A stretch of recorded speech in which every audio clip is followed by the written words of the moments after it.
अस्सलामुअलैकुम। आज हम करेंगे 7.2 एक्सरसाइज चैप्टर नंबर 7 की। तो आज हमने करना है sector of a circle. Sector of a circle, जो सर्कल होते हैं उसके सेक्टर कौन कौन से होते हैं।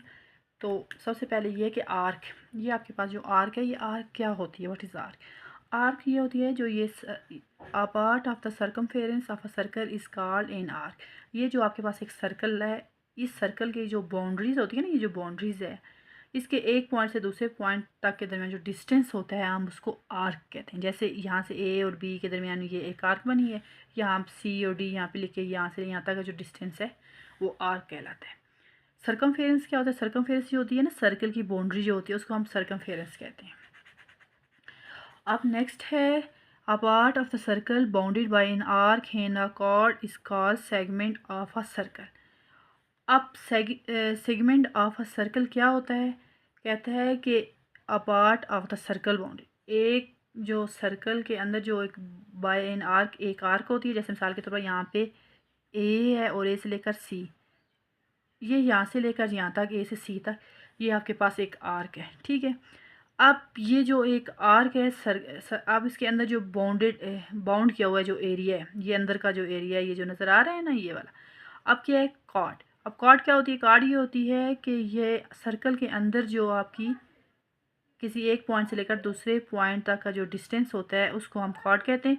कार्ड जो होती है किसी भी पॉइंट से हो सकती है, कार्ड अब ये भी हो सकती है, कार्ड ये भी हो सकती है, कार्ड ये भी हो सकती है, किसी भी पॉइंट से अगर आप लें तो वो कार्ड होती है। तो इसको कहते हैं सेगमेंट ऑफ अ सर्कल। तो ये आपका अ सेगमेंट है। अब नेक्स्ट है अ सेक्टर। सेक्टर क्या होता है, कहता है कि a part of the circle bounded by two radii, अब दो रेडियस, ये सेंटर से किसी भी, रेडियस क्या होता है, सेंटर से सर्कल के किसी भी पॉइंट के सरकमफेरेंस को जो टच करे। जैसे मिसाल के तौर पर मैं यहाँ से इसको टच कर रही हूँ, ये एक रेडियस है। मैं यहाँ से यहाँ पे टच कर रही हूँ, ये हमारे पास एक रेडियस है। तो अब वो कहता है रेडियस की जमा दो जो हो तो रेडाई हो जाता है। अब दो जब रेडियस मिलते हैं, दो रेडियस और एक आर्क, जो एक आर्क होती है, ये आर्क कौन सी है, यहाँ से लेकर यहाँ तक का जो डिस्टेंस है ये आर्क है, और ये आपके पास दो रेडियस हैं, 1 और 2।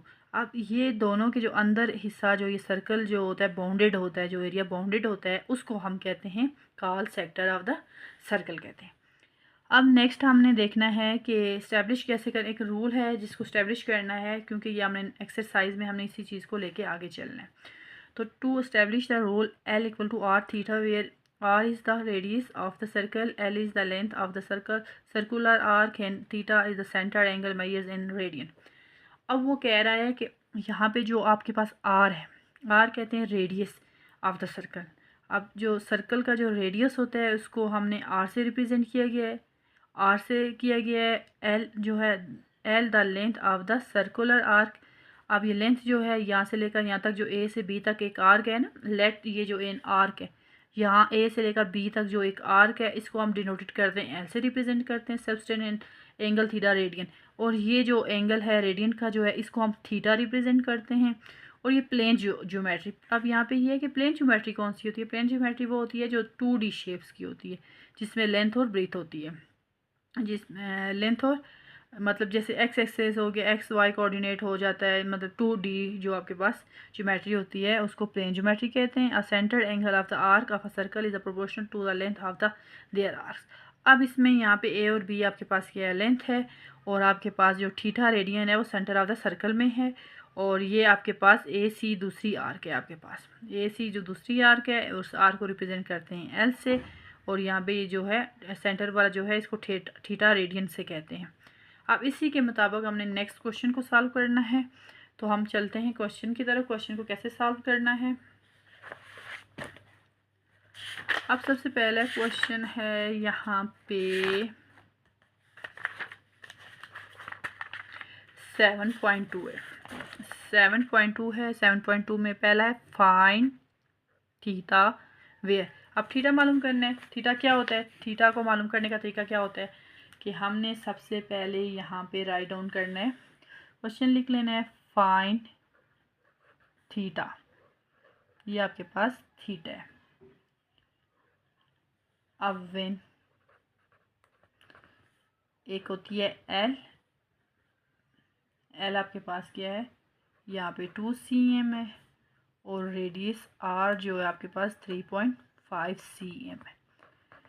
ये आपके पास क्वेश्चन है। अब आपने सॉल्व करना है Q1 है, ठीक है। अब आपने मालूम करना है यहाँ पे क्या चीज़ फाइंड आउट करनी है, थीटा।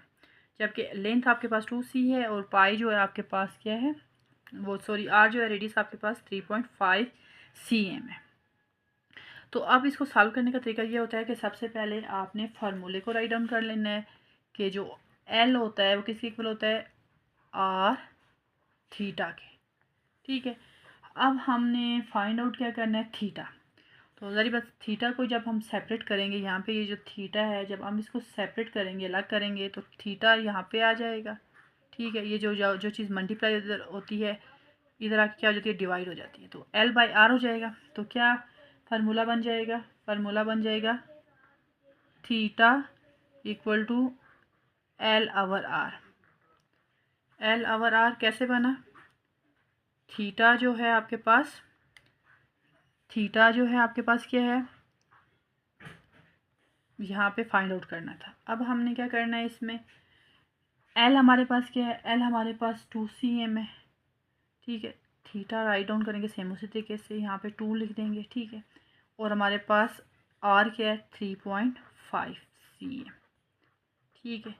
अब हमने क्या करना है, थीटा इक्वल टू, अब 2 को 3.5 पे डिवाइड कर लेंगे, 2 को जो है हम डिवाइड कर लेंगे, 2 डिवाइडेड बाई 3.5 इक्वल टू आ जाएगा 0.57। तो हमारे पास क्या आ जाएगा, 0.57 रेडियन आ जाएगा। ये हमारे पास आंसर आ गया। ये फार्मूला आपने याद रखना है, ठीक है। ये फार्मूला इंपॉर्टेंट होता है, इसको याद रखना है। अच्छा, अब हम नेक्स्ट चलते हैं। नेक्स्ट क्वेश्चन है हमारे पास पार्ट 2 है, उसमें एल हमारे पास 4.5 cm, आर हमारे पास 2.5 m, ठीक है। यूजिंग रूल इस्तेमाल करेंगे, उसके मुताबिक क्या होता है, L equal to R theta. आपको मैंने बताया था कि जो चीज़ एक तरफ मल्टीप्लाई होती है तो दूसरी तरफ आके क्या हो जाती है, डिवाइड हो जाती है। तो यहाँ पे मैं थीटा लिख लूँगी, यहाँ पे एल ओवर आर लिख लूँगी, ठीक है। अब थीटा यहाँ पे राइट डाउन करेंगे इक्वल टू एल हमारे पास क्या है, एल हमारे पास है 4.5 और ये क्या है हमारे पास 2.5 आर, यहाँ पे ये आपने लिखा। अब नेक्स्ट करेंगे, इनको डिवाइड करेंगे, 4.5 को डिवाइड करना है 2.5 पे, तो हमारे पास आ जाएगा 1.8। तो हमारे पास ये आंसर आ जाएगा 1.8। तो यहाँ पे आ जाएगा 1.8 थीटा। तो अप्लाइज कर देंगे, थीटा इधर आ जाएगा, theta equal to theta equal to 1.8। ये हमारे पास आंसर आ जाएगा। अब हमने क्वेश्चन नंबर 3 करना है।